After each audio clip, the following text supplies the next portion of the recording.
بسم الله الرحمن الرحيم على كل اخواتي وحبايبي في البدايه. اللايك والشير. تعالوا مع بعض نتوقع التشكيله اللي هيبدا بيها البروفيسور ياس تروب مدرب النادي الاهلي. بس قبل ما نتكلم على التشكيله اللي هيبدا بيها ياس تروب او التشكيله اللي احنا نتوقعها، فرصه للاعيبه نادي الزمالك ان انت تفوز على النادي الاهلي. فرصتك دي، لان انت ما تتخيلش ان انت الفتره اللي جايه او الموسم اللي جاي ان انت تلاقي النادي الاهلي بالمستوى اللي انت تشوفه ده. ففرصتك. النادي الاهلي اصلا ضايع، اللعيبه ضايعه، مستوى باهت، مفيش روح، مفيش قتاليه، مفيش اداء من لاعيبه النادي الاهلي. فدي فرصه للاعيبه نادي الزمالك مش هتتكرر تاني في التاريخ، ان انت تشوف النادي الاهلي بالطريقه دي. فرصتك ان انت تاخد بطوله الدوري وتفوز على النادي الاهلي. تعالوا بس نتوقع التشكيله اللي هيبدا بيها البروفيسور اللي احنا جايبينه، اللي هو ياسر.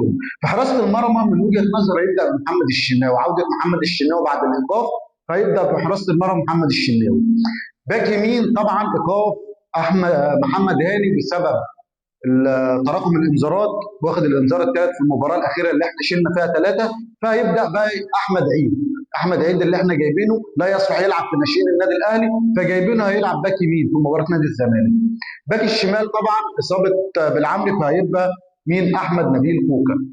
اثنين في قلب الدفاع من وجهه نظري هيبدا بياسين مرعي وهادي رياض. طبعا اصابه ياسر ابراهيم في المباراه الاخيره اللي احنا شلنا فيها ثلاثه، فهيبدا بياسين مرعي وهادي رياض.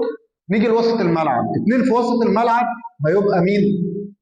انا من وجهه نظري يبدا مروان عطيه ومحمد علي بن رمضان، وقدامهم هيبقى امام عاشور.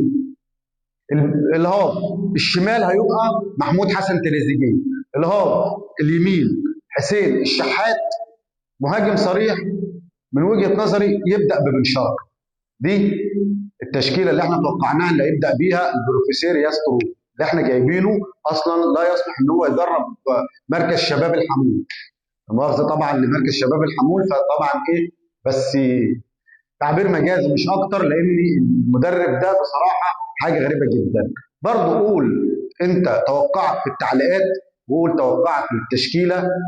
استنونا في فيديو جديد. اهم حاجه اعمل اللايك والشير.